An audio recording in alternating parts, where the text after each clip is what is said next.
Chris, one of the things that I think is so apropos about us having this conversation right now is that you came out of music. You were one of two people in your graduating who went to UT who got a full ride in music. And then for 10 years, you worked in music, you did it music, and then suddenly the universe goes, well, maybe we have other plans. What happened?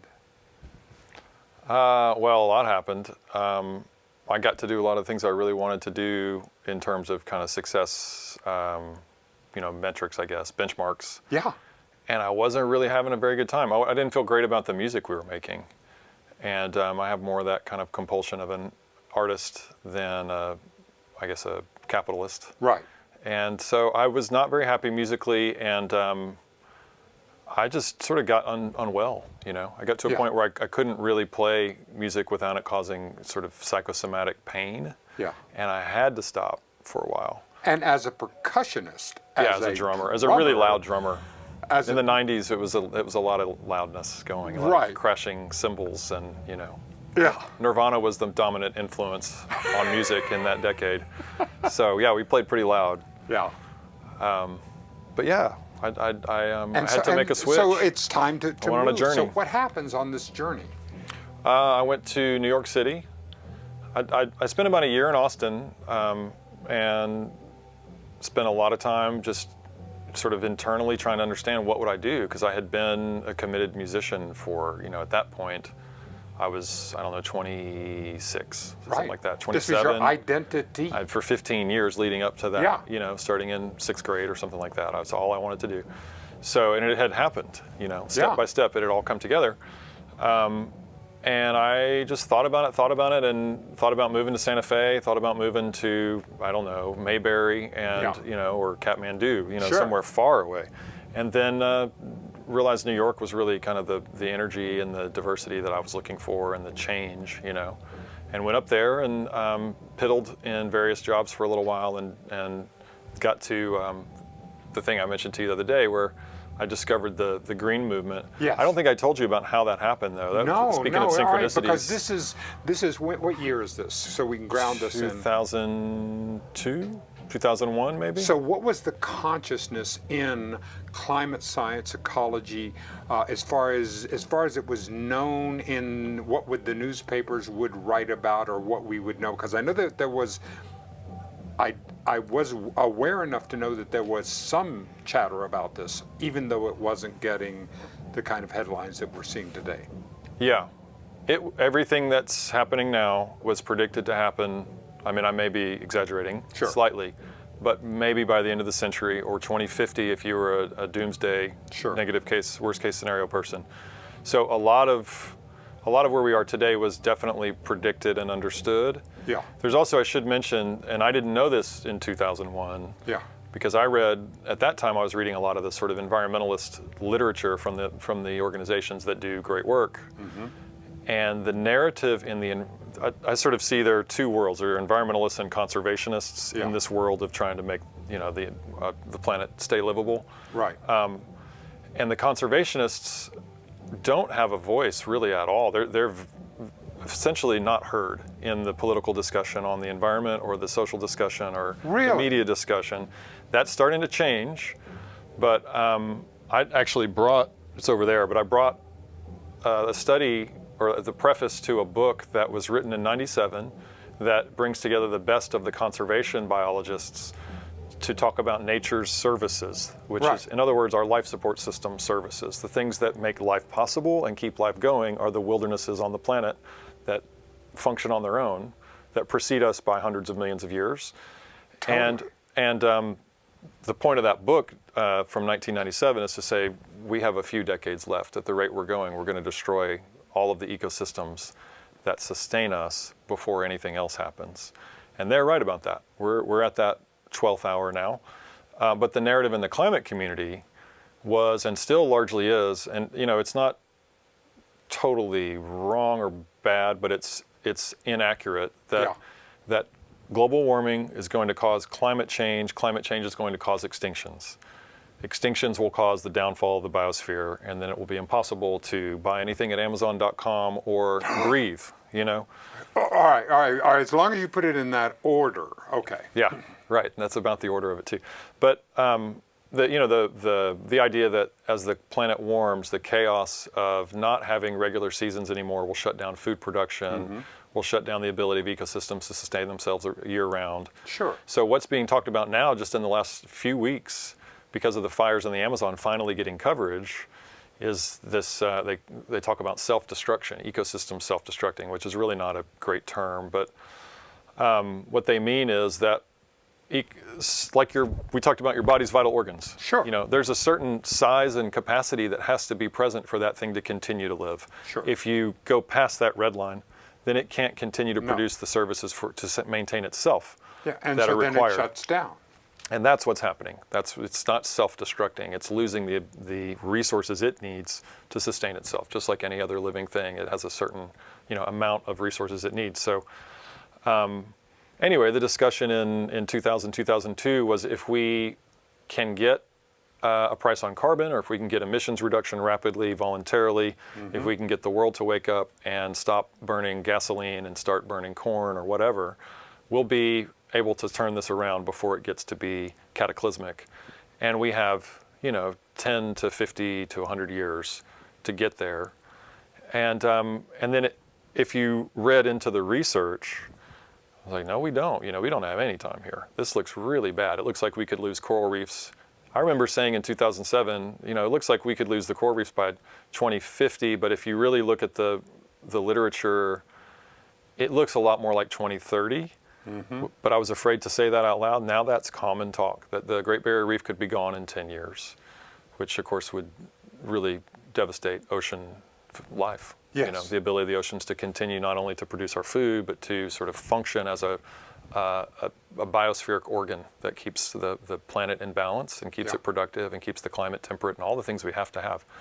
So if we think of the planet as an organism, that has lungs and has different ways of renewing itself and rebuilding, and you're getting involved at that level, right? I'm trying to talk about global ecology, global biosphere, and I'm still struggling to find the language on it, but biointegrity is the name of this project. Yes. Integrity means wholeness. Yes. The wholeness of life, that the planet, we've gone over the red line, as I said. We've already taken out, as in destroyed, more than 60% of the wildlife on Earth in the last 50 years. We've already destroyed or paved over at least 50% of the most productive ecosystems on the planet, the ones that give us the most life support services. And that's accelerating and continuing. We're not going backwards on that yet. We need to go the other way. So I lost your question in that, but so give me some. Whenever I think of a major project, when I think of something like the Panama Canal or anything that was huge, that was done, that was completed, it always started with little steps, little foundational. What steps are you taking now? What steps can begin to work on this? How can I put my mind around something so vast? There are a couple of things come to mind. I talk a lot about tropical forests, and that's because I started this whole journey, this new journey, by asking the question, what's the number one solution to climate change? And what's the number one solution to the extinction crisis? When I started this work in research in 2014 and work in 2015, I was still coming out of that mindset of the environmentalist literature of the previous decade. Sure. And so I thought, okay, well, I know we have two crises. If we fight both of them, if there's one solution for each one, great. And I started reading up on emissions reductions from shutting down coal plants versus electric cars versus, you name it, recycling. Right. And I knew that area pretty well already. That's where I had been for 10 years. Sure. And I compared it to the emissions that were coming out of incinerating tropical forests. And that was because I had looked at global mappings for where biodiversity is located. And I didn't know, as a big environmentalist, I didn't know that half or more of all the biodiversity on our planet lives in about 5% of the total planet in the tropical forest system. Yes. When you look at those mappings, I brought these, by the way, Right. if you want to see them, but it's as clear as a bell. Okay, that's where the productivity is, that's where the diversity is. But then you look at the carbon mappings of our planet, and it's the same basic outline, that the forest systems, same reason we hang out indoors with air conditioning and running water and all that stuff. A forest is sort of like that in the natural world. So protecting tropical forests is the biggest simple step that you can engage in to make a global positive difference. And I didn't know that. I was a big voice in the local green energy movement to get Austin Energy to clean up its act and do even better, be more aspirational, and so on and so forth. And the goals that we pitched in 2009 and 10 were exceeded by 2015, and we were the people that were radical in 2010. And all of these things, they're positive things happening. But when you look at, for instance, the amount of just greenhouse gas emissions, well, let me try to take one more step back. So tropical forests then have more values, if you were to list all the reasons why you should protect and restore them, than any other solution that we can engage in. More bang for your buck. Exactly. It's a super multifaceted solution. It's the biggest bang for the buck. So the carbon that lives in these trees, because trees are about half carbon, and these forests are, as Ben was talking about, a 1,200-year-old tree is not uncommon in an old-growth tropical forest. The Amazon, some people believe, goes back to before the dinosaurs went extinct. The tropical forests in Asia definitely go back that far, and the tropical forests in Africa have to go back that far. So those ecosystems are super carbon dense, and the amount of carbon that's been released just by the Amazon fires since June in the last 2 to 4 months I believe is equal to about 10 years of Austin's complete community-wide footprint. 1.5 million people with cars and trash cans and coal plants and chip manufacturing, all of the emissions coming out of this city. We've created more of a problem for the atmosphere just in a few months of burning the Amazon than Austin can create in 10 years. And so the scale of density of these benefits, or these bang for the buck, multifaceted things, exceeds 100x often what we're accustomed to when we're trying to change our light bulbs or switch over to a cool car or whatever it is. And then the price of helping, to sort of round that out, the price of helping can be under $1 per acre. Some projects are a lot more expensive, but because you're helping to protect undeveloped lands and undeveloped economies, you can assist the nonprofit groups that are doing this work in the third world. And so these land values are pennies on the dollar. There's a project we were promoting a couple of years ago in the Congo that was 27 cents an acre. Right now we're doing one that's 76 cents an acre in the Amazon. It helps 220 indigenous communities get land rights to their ancestral lands. And it's 6.1 million acre project in Peru. It's phenomenally great. And I could go on and on and on about all the things in that. But that's one thing you can do. The other thing, the quick answer is I'm trying to figure out how to say this in a better way, but biospheric thinking. That you really start to engage in in this recognition that you're surrounded by living things. Yes. And when you look at anything in front of you, whether it's your iPhone or your shoes, it's because of the living things on this planet that preceded us that made all this possible. And there was no life on land 600 million years ago. It's all in motion, and we are the result of a long story. We've accidentally, without knowing it, sort of lost touch with that story and have destroyed the majority of that system in the last few decades as population has grown. But anyway, biospheric thinking, that you can make a huge difference by trying to enrich the soil in your backyard with compost, trying to make sure that you don't waste things in the same way that you've done before. You think more about the plastic that's going into the ocean. You try to eliminate these things that are affecting other organisms, other living things, whether it's a microbe or a dolphin or a tree. Right. All of it is critical to our future. And so when we're thinking about the process of changing our perspective and change it, that's the thing that excites me about that. So are you looking at it at the Because you did this from the entrepreneurial level, and now you're doing it through the nonprofit level and through the educational level. Tell me your Chris Searles' route. Well, I believe that we are, as I've said, it's the 12th hour. It's not the 11th hour now. Mm-hmm. We're on the other side of the bad news. We have to decide what we want the future to be like. Right. And culture change, I think, is the most important element. And the other thing, if we get a chance to talk more at length, I want to hear more thoughts from you about this, but we really have to, as grassroots-ish, relatively articulate people that can figure out relatively complicated things, just like a lot of other better resourced people out there, we have to call on the world's wealthiest people now to change. That's really the only way I think that we can expect for things to shift at the scale that's required, and it has to happen real fast. It's maybe not the most realistic thing to ask of the world today.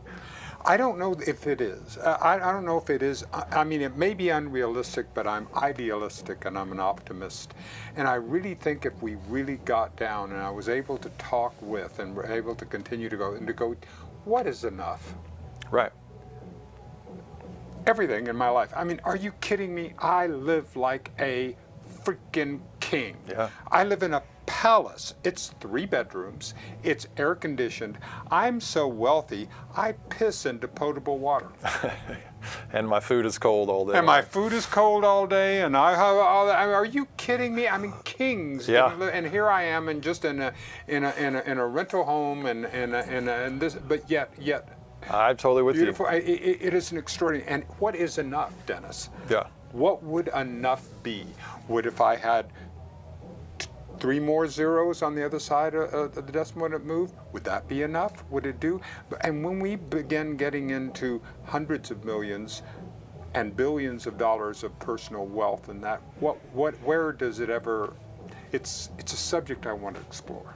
Yeah, I mean, I assume if you're Jeff Bezos, the idea of having more than anyone else is ultimately the most appealing thing in the world, and he's just continuing to climb as high as he can.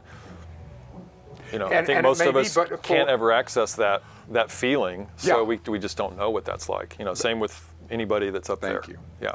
And so I asked that. So I have sympathy or empathy for not understanding what it's like to be in that seat, that driver's seat, where you're like, well, listen, I blink and everyone takes notice, Yeah.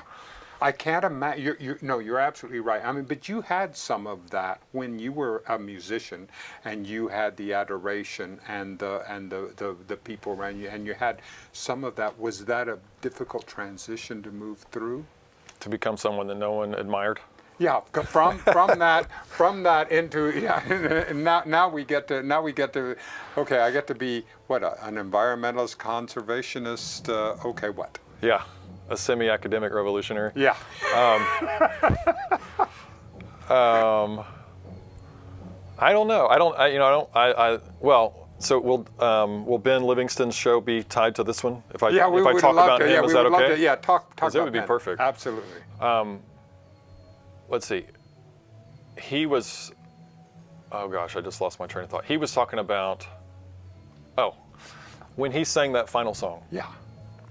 Ben Livingston, when he sang that final song, I mean, it transformed everything, right? Yeah. In the control room in there, and in here for you guys, and then Ben, and when it finished, you could see. Yeah. Yes. And I know that feeling too as a performer, like when you do something that's magical and it goes well, suddenly you're in a different state. But for him to sing when he sang Deeper, in the falsetto, I mean, that is an opening of your soul, your heart. Yeah. That you don't get in most normal conversation. With you, I think, especially after seeing that, I'm going to try a little harder to be that way. Good. But with most people, every day, music really liberates that connection to how you feel, how you really feel. And if you can make that a triumphant feeling or a deep, committed feeling for a person, that's where that adoration, I guess, comes from. People go to you because they really depend on that. Man, this person's amazing, Yeah. What's funny is as a musician, when you do it all the time, and day after day on the road, and you have to play the same songs and things like that. Sometimes, you're trying to just make sure you don't mess up. You're not feeling it the same way that the audience is, of course. Right. And it's a funny dynamic for me. So I sort of prefer to be in a little more of a, I guess, a risky space. Yeah. Where I don't know what the heck I'm doing, most of the time, and I'm trying to communicate in new ways about what I consider to be new ideas. With the idea that what we were talking about the other day, we can progress up another stair step or two. Exactly. As a worldview, or Yep. in our worldview as a species, and we can do it quickly. I think it's going to take all kinds of things to do that, but anyway, I think But if you had to live, it doesn't feel bad. If we had to live at a transformational moment when it was all hands on deck. Okay, people, as a species, as a planet, are we going to survive? Are we not? Let's go. Yeah. I mean, that's really the message we need to be talking about, and it's no fun to sort of throw that out there, and it's also so big and unwieldy. It's like, you know, how do you say that convincingly? Where's Martin Luther King Jr. when we need him? You know, we need somebody who can really, really orate around these ideas right now. This is one thing I'm interested in right now, especially in the political spectrum, and trying to get the consciousness around this, is that how do we say it in an encapsulated way that can move people? Because these are some really, this entire ecosystem is a marvelous, interconnected. I mean, when you look at the body, I mean, what Ben Livingston was talking about, and with the work that he's going through in the healing of muscular dystrophy and all that he's working on, and the physical, what a body does is extraordinary. Mm-hmm. Well, what this planet is an extraordinary complex, and it can't be dealt with it is happening, it isn't happening. Right. We're talking about some very complex issues that have to be addressed on multiple fronts. Now, can we digest it into something that can move people? Yeah. I don't know that we can, that there's one way, you know? No. I think the word biointegrity is a lucky break for me. I know. How did that come about? It came about just through trying to find a good domain name for the project. Nice. So the turning point in that project was I had done a bunch of research. You know, I had 10 years of background in consumer products and advocacy and events and education on green lifestyle, basically, right. and making consumerism better for the planet. The goal was to make it actually beneficial. Right. And so we had to stop doing certain things like burning coal and start doing things like composting, and, you know, trying to get all these things to be cool and energizing and easy to facilitate and all that was what I was doing. I didn't know much about ecosystems, and when I did this research to see, you know, so where's the biggest carbon bang for the buck on the planet? Yep. You know, it's just so clear.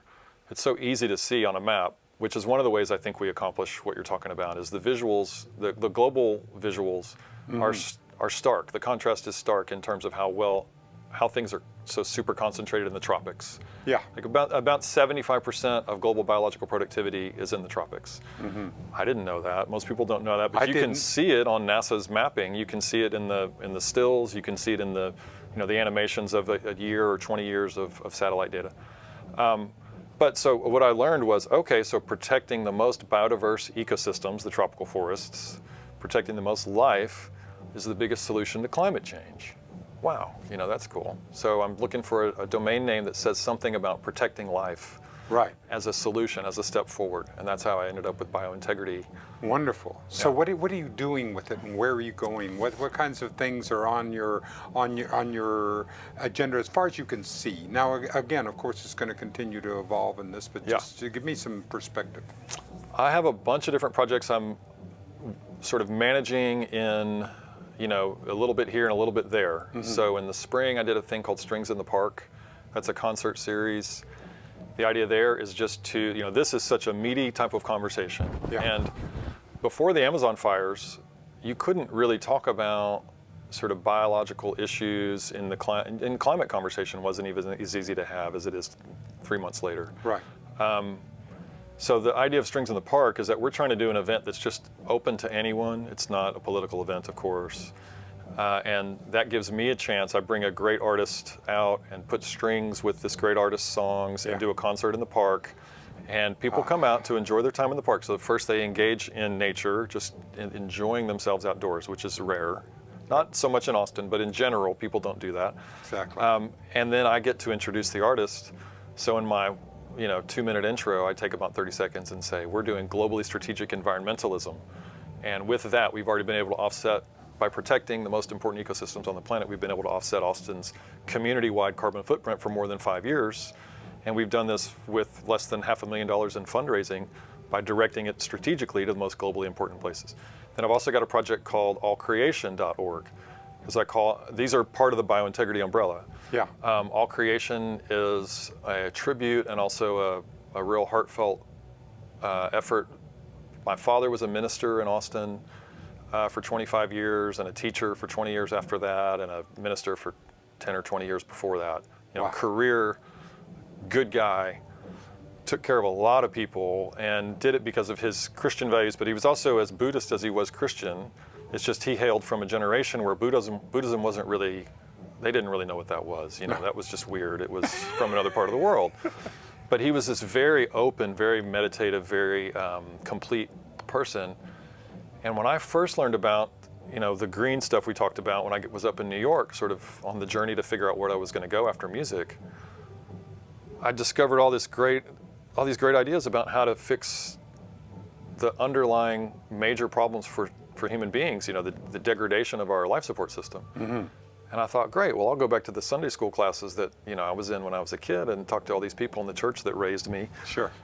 And they'll love this because this is what they taught me to do, take care of the creation, basically. And